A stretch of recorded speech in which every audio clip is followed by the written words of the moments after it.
Hoy trabajaremos el tema modelos administrativos. Para ello debemos entender qué cosa es un modelo. Los modelos administrativos son plantillas. Sí, como lo escuchas, plantillas prediseñadas. ¿Alguna vez has entrado a PowerPoint y has visto que existen plantillas para armar tu PowerPoint prediseñadas que ya tienen una estructura, que te permiten colocar un título, que te permiten colocar una imagen y te permiten colocar un texto? Bueno, imagínate algo así.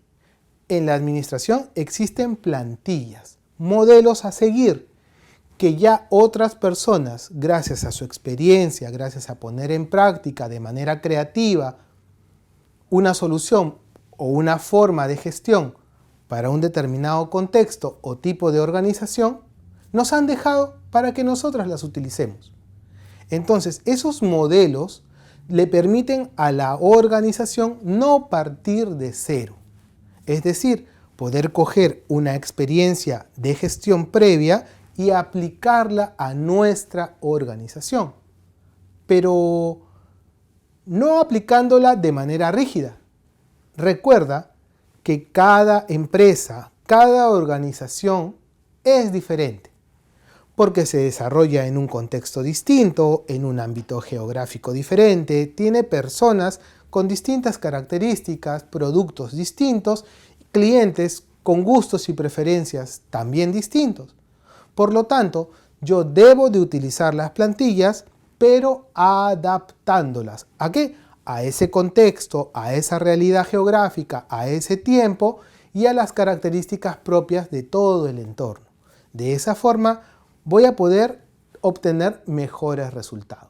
¿Y estas plantillas qué nos permiten? Bueno, las plantillas nos permiten poder analizar determinado escenario en el que fue puesto en práctica y poder situarlo en mi organización. Poder coger toda esa experiencia, toda esa ejecución y migrarla a mi empresa. Y de esa forma, no partir de cero. Qué importante es aprovechar el tiempo. Muchas veces estamos rompiéndonos la cabeza tratando de descubrir la pólvora, cuando la pólvora ya fue descubierta hace muchos siglos. Simplemente debemos de utilizar esa pólvora y modificarla. De repente la pólvora original era negra y estaba compuesta solamente con el azufre, el carbón, el nitrato de potasio y otros elementos más. Pero ahora le agregamos aluminio. ¿Y qué va a hacer ese aluminio? Bueno, nos va a dar un color de fuego artificial rojo. O le agregamos otro compuesto y el fuego artificial ahora va a ser verde.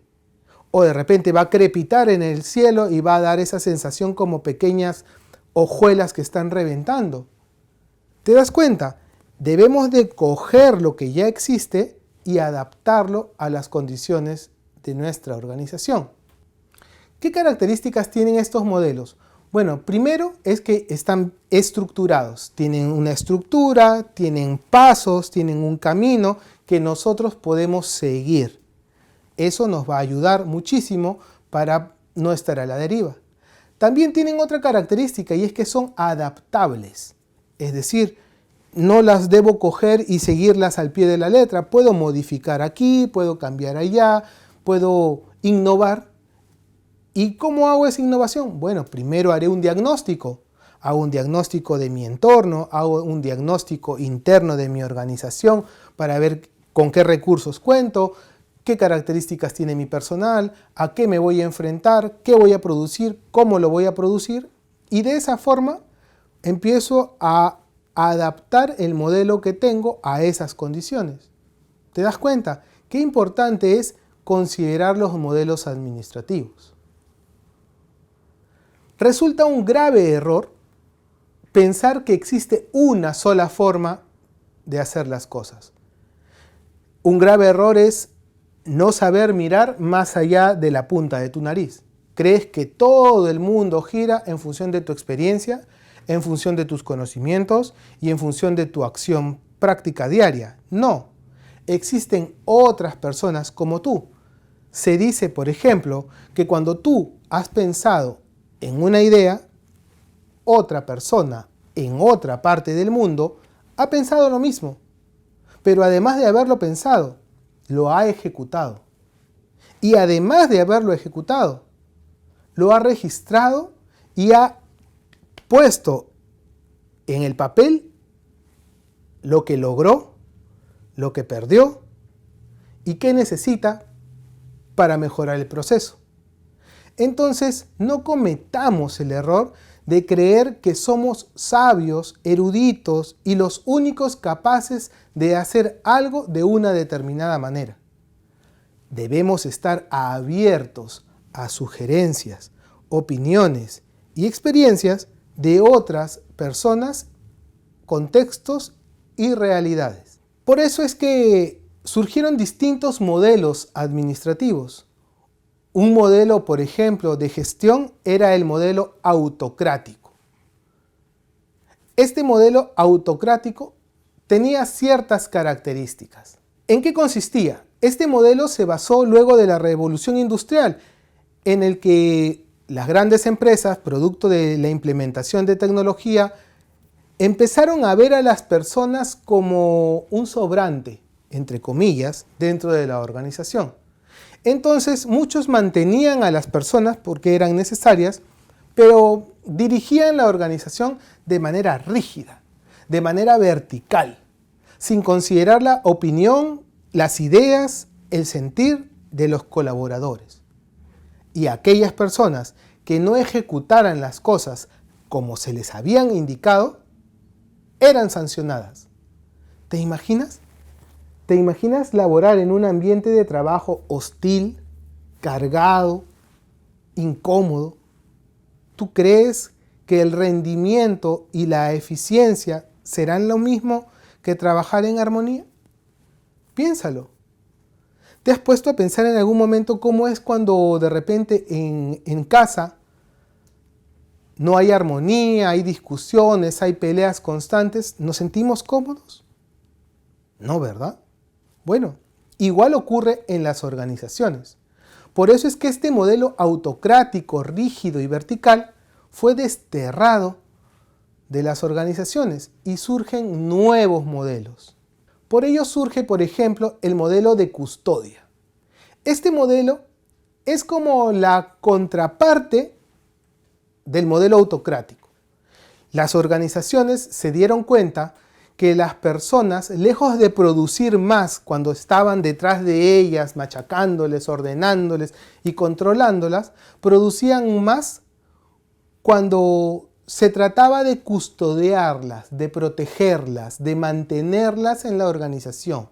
Entonces yo empiezo a valorar a Juan, a Felipe o a Pedro por sus habilidades y busco retenerlo en mi organización, porque si yo no lo retengo, él se va a ir a otra empresa con la experiencia que adquirió conmigo.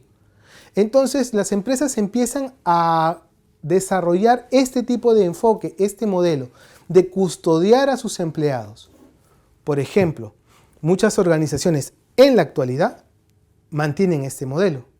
Por ejemplo, muchos bancos buscan analistas de riesgo, buscan gerentes y estos son retenidos por largos periodos dentro de la organización buscando que se desarrollen, que crezcan profesionalmente.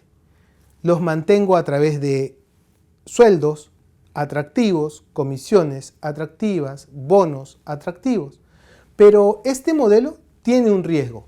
Sí, este modelo, como busca retener, necesita de recursos abundantes para esa retención, porque generalmente se logra retener a las personas mejorando sus condiciones salariales, de tal forma que lo piensen 2 veces antes de irse a otra organización.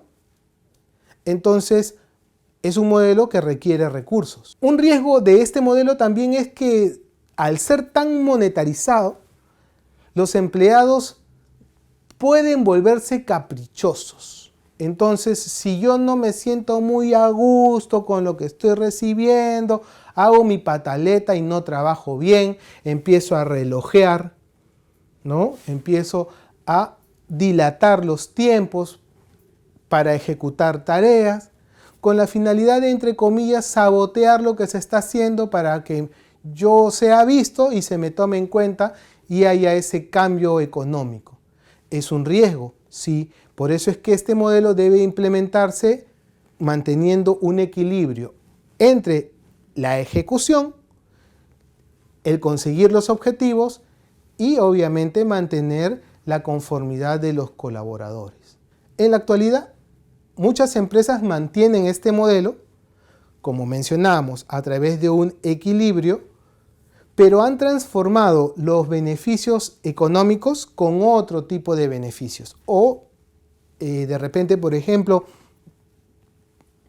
algunos bonos de alimentación o algunos beneficios para tener días libres.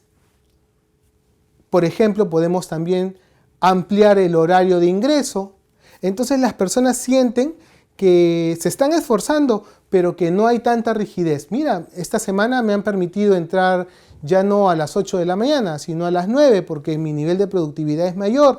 Me han permitido hacer trabajo de remoto desde mi casa porque ven que estoy cumpliendo. Todo eso finalmente suma para el trabajador. Siente que lo estás tomando en consideración. Ya no tiene que gastar el pasaje para venir a trabajar presencial todos los días. No.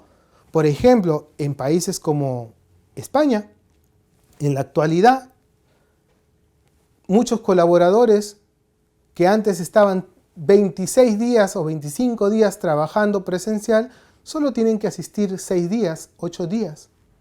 Y ellos eligen cuáles son los días que van a asistir presenciales para desarrollar las actividades propias en la organización. Pero los demás días desarrollan su actividad de manera remota. ¿Qué le representa eso al trabajador? Le representa cosas tan simples que a veces no vemos, pero que terminan siendo sustanciales. Por ejemplo, estoy ahorrando en pasajes.